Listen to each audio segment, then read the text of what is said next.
পঞ্চদশ সংশোধনী নিয়ে আপিল বিভাগের রায় আজকে ঘোষণা করা হলো।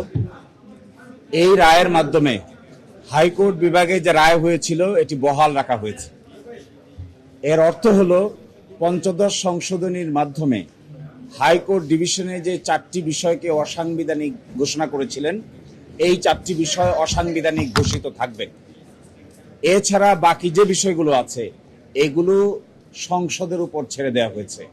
যে 4টি বিষয় হাইকোর্ট অসাংবিধানিক ঘোষণা করেছিলেন তার মধ্যে 1 নম্বর ছিল আমাদের বর্তমান সংবিধানের অনুচ্ছেদ 7-এর ক এবং 7-এর খ। 7-এর ক এবং খতে ছিল এই সংবিধানের কতগুলো বিষয় আছে এগুলো পরিবর্তন করা যাবে না। যদি কেউ পরিবর্তন করেন তাহলে সেটা হবে সাংবিধানিক রাষ্ট্রদ্রোহিতা, কনস্টিটিউশনাল সেডিশন। আমাদের হাইকোর্ট বিভাগ এই অনুচ্ছেদকে অসাংবিধানিক ঘোষণা করেছিলেন। আপিল বিভাগে এই অনুচ্ছেদ অসাংবিধানিক থেকে গেল। দ্বিতীয়, আমাদের হাইকোর্ট বিভাগ গণভোটের যে বিধান ছিল এই গণভোটের বিধানকে পুনঃপ্রবর্তন করেছিলেন। আপিল বিভাগের এই রায়ের মাধ্যমে গণভোটের বিধান পুনঃপ্রবর্তিত হলো। তৃতীয় হলো বাংলাদেশ সংবিধানের অনুচ্ছেদ 44-এর 2 অনুযায়ী নিম্ন আদালতকে রিটের ক্ষমতা দেওয়া হয়েছিল। হাইকোর্ট বিভাগ এই রিটের ক্ষমতা প্রদানকে অসাংবিধানিক ঘোষণা করেছিলেন। আমাদের আপিল বিভাগ এই অসাংবিধানিক ঘোষণা করার জায়গাটাকে অসাংবিধানিক রেখেছেন, অর্থাৎ হাইকোর্ট ডিভিশন ছাড়া আর কোনো আদালতে রিট আবেদন করার কোনো এখতিয়ার থাকবে না। আর চতুর্থ ছিল তত্ত্বাবধায়ক সরকার। পঞ্চদশ সংশোধনীর মাধ্যমে তত্ত্বাবধায়ক সরকারের বিধানকে বাতিল ঘোষণা করা হয়েছিল। আমাদের হাইকোর্ট বিভাগ ওই বাতিলটাকে অসাংবিধানিক ঘোষণা করেছিলেন। আপিল বিভাগের আজকের রায়ের মাধ্যমে ওই তত্ত্বাবধায়ক সরকার হাইকোর্ট ডিভিশন যে বাতিল করেছেন এই বাতিলটাকে যে বাতিল করেছেন সেই বিষয়টা বহাল থাকবে, অর্থাৎ তত্ত্বাবধায়ক সরকার ব্যবস্থা ফিরে আসতে আর কোনো বাধা থাকলো না। এছাড়া যেগুলো রাষ্ট্রের পলিসি, রাষ্ট্রের নীতি, যেমন সংবিধানের প্রস্তাবনা আর্টিকেল 8, 9, 10, 11, 12, 25 এগুলো সহ যেগুলো নীতি কথা, এই নীতির বিষয়গুলো সিদ্ধান্ত নেওয়ার জন্য পরিপূর্ণভাবে সংসদের উপর ছেড়ে দেওয়া হয়েছে। আমরা মনে করি এর মাধ্যমে বাংলাদেশের জাতীয় সংসদের দায়িত্ব অনেকাংশে বেড়ে গিয়েছে। অনেকাংশে জাতীয় সংসদের উপর নির্ভর করবে জুলাই চার্টার থেকে শুরু করে সংবিধান সংশোধন করার ক্ষেত্রে কি কি পদক্ষেপ তারা নেবেন। এই 4টি বিষয় ছাড়া বাকি বিষয়গুলো সংসদের সামনে উন্মুক্ত থাকলো। সংসদ সকলের সম্মিলিত প্রচেষ্টায় 2/3 মেজরিটিতে বাকিগুলোকে পাশ করবেন, কোনটা রাখবেন আর কোনটা রাখবেন না। আজকে রায়ের মর্ম কথা হলো 4টি বিষয়কে অসাংবিধানিক ঘোষণা করা হলো। এছাড়া বাকি যে বিষয়গুলো ছিল এগুলো মহান জাতীয় সংসদের উপর ছেড়ে দেওয়া হয়েছে। মহান জাতীয় সংসদ আমাদের এক্সপেকটেশন হবে পাশ করার ক্ষেত্রে জুলাই চার্টারের বিষয়গুলোকে বিবেচনা করবেন, কারণ জুলাই চার্টারটাও আমরা দেখিয়েছিলাম আপিল বিভাগে। জুলাই চার্টারে বেশ কিছু বিষয়ে ঐকমত্য পোষণ করা হয়েছিল। এই বিষয়গুলো করতে, অ্যামেন্ডমেন্ট আনতে কিংবা সংস্কার করতে পার্লামেন্টের সামনে আর কোনো বাধা থাকলো না। বাংলাদেশের সংবিধানের প্রস্তাবনায় ছিল 4টি মূলনীতি থাকবে। একটা হবে ন্যাশনালিজম, একটা হবে ডেমোক্রেসি, একটা হবে সোশ্যালিজম, আর একটা হলো সেকুলারিজম। কিন্তু মাঝখানে পরিবর্তন হয়ে সেকুলারিজমের জায়গায় হয়েছিল সর্বশক্তিমান আল্লাহর উপর পূর্ণ আস্থা ও বিশ্বাস এবং বিসমিল্লাহির রহমানির রহিম। এই বিষয়গুলো কি হবে এটা ঠিক করবে জাতীয় সংসদ। এইটি বর্তমান আদালত ঠিক করে দেননি। একই সাথে রাষ্ট্র পরিচালনার মূলনীতি কি হবে এগুলো বর্ণনা করা আছে আর্টিকেল 8, 9, 10, 11 এবং 12। এগুলোতে কি বিধান হবে এগুলো নির্ধারণ করবে জাতীয় সংসদ। আর্টিকেল 38 সভা অ্যাসোসিয়েশন করার স্বাধীনতা, right two freedom of association, এটি পরিবর্তন করা হয়েছিল পঞ্চদশ সংশোধনীর মাধ্যমে।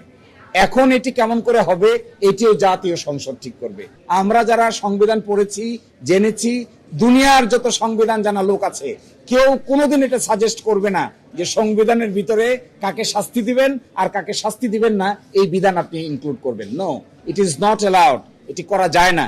সংবিধান পরিবর্তন করতে পারবে না, এটাও একটা উইয়ার্ড প্রপোজিশন। পরিবর্তন করতে পারবে না কেন? আজ থেকে 20 বছর আগে বা দুনিয়ার যে হালত ছিল, আজ থেকে 20 বছর পরে কি দুনিয়ার হালত পরিবর্তন হয় নাই? আজ থেকে 50 বছর পরে আমরা কেউই থাকবো না, নতুন জেনারেশন আসবে, আন্ডারস্ট্যান্ডিং হবে, এডুকেশন হবে। এই জন্য সংবিধানকে বলা হয় একটা লিভিং ডকুমেন্ট। এটি সময় যুগ জিজ্ঞাসার পরিবর্তনের সাথে এখানে পরিবর্তন আনতে হয়। আমরা যদি বলি এটাতে কোনো পরিবর্তন আনা যাবে না, তার মানে কি এটা কি বাইবেল, এটা কি কোরআন? No, answer is no. এই জন্য এই পার্টটুকু বাতিল করে দেওয়া হয়েছে। এটা কোনো কনসেপ্টে এটার সঙ্গে মিল হয় না, এই জন্য এই পার্টটুকুকে পরিপূর্ণভাবে বাতিল করে দেওয়া হয়েছে। সেডিশন একটা অপরাধ, বাংলাদেশের দণ্ডবিধির 124-এর ক অনুযায়ী সেডিশন একটা অপরাধ, রাষ্ট্রদ্রোহিতা একটা অপরাধ। কেউ যদি রাষ্ট্রদ্রোহিতা করে 124-এর ক অনুযায়ী তার বিষয়ে সরকারের পারমিশন নিয়ে মামলা হবে। তিনি যদি এটা ভায়োলেট করে থাকেন তাহলে তার বিচার হবে। সংবিধান কি করে বিচার করবে? সংবিধান তো কোনো বিচারের ডকুমেন্ট না, এটি হলো রাষ্ট্র পরিচালনা হবে কিভাবে তার দলিল হলো সংবিধান। তত্ত্বাবধায়ক সরকারের যে ফরমেশন ছিল আগে 13 অ্যামেন্ডমেন্টে, সেটা ছিল লাস্ট রিটায়ার্ড চিফ জাস্টিস এটার হেড করবেন। আপনারা জানেন যে ওই জাজমেন্টটা রিভিউ হয়েছে, রিভিউ হয়ে আপিল অ্যালাউ হয়েছে, অর্থাৎ 13th অ্যামেন্ডমেন্ট আবার ফিরে এসেছে। তত্ত্বাবধায়ক সরকারের পুরনো বিধান আর 15 সংশোধনীর মাধ্যমে যে বিধানটা বাদ করে দেওয়া হয়েছিল, বাদটাকে আজকে বাদ ঘোষণা করা হয়েছে। ফলশ্রুতিতে তত্ত্বাবধায়ক সরকারের গঠন প্রক্রিয়া কি হবে এটি চাইলে পার্লামেন্ট 13 অ্যামেন্ডমেন্টের সঙ্গে যোগ বিয়োগ করে ঠিক করতে কোনো আইনগত বাধা থাকবে না। আইন মন্ত্রণালয় বলি আর সংসদের সামনে নতুন করে আপিলের ডিভিশনের জাজমেন্ট থেকে দেখার কিছু থাকবে না। ডিসমিসড না হয়ে যদি অবজারভেশন হতো, ডিসপোজড অফ হতো, তাহলে অপেক্ষা করতে হতো। এইখানে অপেক্ষা করার কোনো দরকার আছে বলে আমি ব্যক্তিগতভাবে মনে করি। আওয়ামী লীগের রাজনৈতিক পতন হয়েছে, আওয়ামী লীগের রাজনৈতিকভাবে নিপাত হয়েছে, নির্মূল হয়েছে, দাফন হয়ে গেছে দিল্লিতে। সেই আওয়ামী লীগ বাংলাদেশে আর কোনোদিন রাজনীতি করতে পারবে না। রাজনৈতিক দল হিসাবে আওয়ামী লীগের বিচার দাবি করেছি আমরা, আপনারা দাবি করেছেন, তদন্ত পরিচালিত হচ্ছে। ইনশাআল্লাহ খুব শিগগির রাজনৈতিক দল হিসেবে সেই রাজনৈতিক দলকে বিচারের কাঠগড়ায় নিয়ে যাওয়া হবে। সংবিধানের 47 আর্টিকেল অনুসারে আইন সংশোধন করা হয়েছে, সন্ত্রাস বিরোধী আইনে আছে, আইসিটি অ্যাক্টে আছে, রাজনৈতিক দলের সংগঠনের বিচার করা যাবে। সুতরাং অপেক্ষা করুন। আপনারা নিশ্চয়ই জানেন, এগুলো শুধু স্মরণ করিয়ে দিচ্ছি। 5টা খুনের, গণহত্যার, মানবতা বিরোধী অপরাধের মামলার রায় হয়েছে ইতিমধ্যে।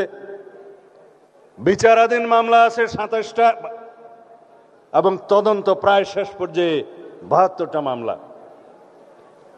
শহীদ আবু সাইদের মামলায়, প্রথম মামলায় 2 জনের ফাঁসি হয়েছে, ভাইস চ্যান্সেলর সহ সেই বিশ্ববিদ্যালয়ের অন্যান্যদের বিভিন্ন মেয়াদে সাজা হয়েছে। প্রথম মামলার রায় হয়েছে গণহত্যার। আপনারা সবাই জানেন, শেখ হাসিনা, তার সাবেক স্বরাষ্ট্রমন্ত্রী আসাদুজ্জামান কামাল, তাদের ফাঁসি হয়েছে, ফাঁসির আদেশ হয়েছে। তৎকালীন আইজিপি মামুন রাজসাক্ষী হওয়ার কারণে তার সাজা কম হয়েছে, তবে সাজা হয়েছে। আশুলিয়ায় লাশ পোড়ানো হত্যা মামলার 2 জনের ফাঁসি হয়েছে। ওখানে সাবেক একজন স্বৈরাচারের দূষণ এমপি আছে, ওসি আছে, ডিআইজি সহ অন্যান্যদের যাবজ্জীবন সহ বিভিন্ন মেয়াদে সাজা হয়েছে। চানকারপুলের হত্যা মামলার ফাঁসি হয়েছে তৎকালীন স্বৈরাচারের দূষর পুলিশ কমিশনার হাবিব এবং জয়েন্ট কমিশনার সুদীপ্ত, তাদের ফাঁসির আদেশ হয়েছে, অন্যান্যদের বিভিন্ন মেয়াদে সাজা হয়েছে। অতি সম্প্রতি রায় হয়েছে রামপুরা টিভি সেন্টারের ওখানে একটা ছেলে কার্নিশি লুকিয়েছিল, তাকে ওখানে যে গুলি করা হয়েছে। আমি শুনলাম সেই ছেলেটি কোনো রকমে প্রাণে বেঁচে গিয়েছে চিকিৎসার মাধ্যমে, আল্লাহ তার জীবন বাড়িয়ে দিক, হায়াত বাড়িয়ে দিক। কিন্তু সেই ঘটনায় আরো 2-1 জন, একটা শিশু সহ হত্যা করা হয়েছে তাদেরকে। সেই মামলায় রায় হয়েছে, ফাঁসির আদেশ হয়েছে তৎকালীন পুলিশ কমিশনার হাবিব, ওসি এবং অন্যান্যদের বিভিন্ন মেয়াদে। সর্বশেষ হাসানুল হক ইনু নামের একজন স্বৈরাচারের দোষর আছে, তার বিচারের রায় বেরিয়েছে। তাকে কেবল 10 বছরের সাজা দেয়াতে বাদী পক্ষ সন্তুষ্ট নয়, সেজন্য সেটা আপিল করা হবে মর্মে শুনেছি। তার অন্তত যাতে সর্বোচ্চ সাজা হয় সেরকম বিচার, সেরকম মামলা আরও আছে, সেই মামলাগুলোতে আশা করা যায় সে বিচার কার্য করা হবে। এই জুলাইয়ের চেতনা নিয়ে যেন আমরা কেউ ব্যবসা না করি। যারা জুলাইয়ের চেতনা নিয়ে বিভিন্নভাবে রাজনৈতিক সংগঠন করে রাজনৈতিক ফায়দা নেয়ার জন্য চেতনা বিক্রি করছে, তাদের পরিণতি কিন্তু ভবিষ্যতে দেখা যাবে। ইতিহাস কিন্তু তাই। যারা ৭১-এর মুক্তিযুদ্ধের চেতনা বিক্রি করত, তারা চেতনা বিক্রি করতে করতে আজকে দিল্লি যেয়ে বসে আছে। বাংলাদেশের মানুষ তাদেরকে উৎখাত করেছে।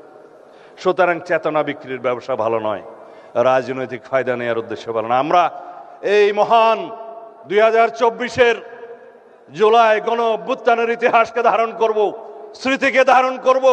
অনাগত কালে ভবিষ্যতে আমাদের প্রজন্মরা যেন দেখে স্বৈরাচার ফ্যাসিবাদের পতন কিভাবে হয়েছিল, ফ্যাসিবাদী স্বৈরাচারী আচরণ যেন ভবিষ্যতের কোনো সরকার না করে। একটা বস্মের উপরে দাঁড়িয়ে আমরা রাষ্ট্রের দায়িত্ব পেয়েছি, জনগণ দিয়েছে। সেই ভস্মের মধ্যে কিছু নেই। সারা বাংলাদেশের অর্থনীতি ফোকলা অবস্থা, ব্যাংকিং খাত লুটপাট হয়ে গিয়েছে, ৩০ লক্ষ কোটি টাকা পাচার হয়ে গিয়েছে। দাবি আমাদের অনেক, জাতির প্রত্যাশা অনেক, অ্যাসপিরেশন অনেক, স্কাই ইজ দ্য লিমিট। কিন্তু আমাদেরকে বাস্তবতায় আসতে হবে। আমাদের অর্থনৈতিক ভিত্তি কোথায়? আমাদের নেতা যে পরিকল্পনা করেছেন, আমরা যে বাজেট দিয়েছি ৯,৩৭,০০০ কোটি টাকা, ৩৮,০০০ কোটি টাকার বাজেট, সেই বাজেট বাস্তবায়নের মধ্যে কি আছে?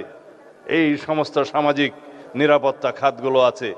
আমরা যে সমস্ত বিষয় অ্যাড্রেস করতে চাই, সেই বিষয়গুলো যদি আমরা বাস্তবায়ন করতে চাই, তাহলে আমাদের ঐক্যবদ্ধ থাকতে হবে, আমাদেরকে সহযোগিতা করতে হবে। আমরা শুধু চাই চাই আর চাই করতে পারবো না। আমাদের প্ল্যান আছে, আমাদের পরিকল্পনা আছে, কিন্তু আমাদের সেই আর্থিক সামর্থ্য অর্জন করার জন্য আমাদেরকে সময় দিতে হবে। সেই পরিকল্পনা বাস্তবায়নের জন্য নেতৃত্বের হাতকে শক্তিশালী করতে হবে। আমি যেহেতু জুলাইয়ের উপরে কথা বলতে এসেছি, কিছু পর্দার আড়ালের কথা আজকে অবমুক্ত করতে চাই। আমি, আমার নেতা জনাব তারেক রহমান, দুজনেই আমরা নির্বাসিত ছিলাম। আল্লাহর কি মহিমা, যদি আমরা নির্বাসিত না থাকতাম, হয়তো এই জুলাইয়ের মতো একটা অভ্যুত্থান সফলভাবে সমাপ্ত করা সম্ভব হতো না। এটাই হচ্ছে পর্দার অন্তরালের কথা। কোনোদিন আমরা ঘুমাইনি। 24টা ঘন্টা কোঅর্ডিনেশন করে আমাদের নেতা কর্মীদেরকে বিভিন্নভাবে আমরা অর্গানাইজ করে এই জুলাই যোদ্ধাদের সম্মুখে রেখে অরাজনৈতিক পরিচয়ে এই আন্দোলনের একটা পর্যায় পর্যন্ত আমরা নিয়ে এসেছি। 3 তারিখ 4 তারিখে আমরা যখন নৈতিক সমর্থন প্রদান করি, তারপরের থেকে বিশ্ববিদ্যালয়ের শিক্ষকদের একটা আন্দোলন ছিল, সেখানে সমর্থন দিয়ে তারপরের থেকে যেদিন আমরা 16ই জুলাই পর্যন্ত পৌঁছালাম, সেদিন আমার নেতা বলেছেন, দফা 1 দাবি 1, স্বৈরাচারের পদত্যাগ। অন্য কোনোভাবে এই সমস্যার সমাধান হবে না।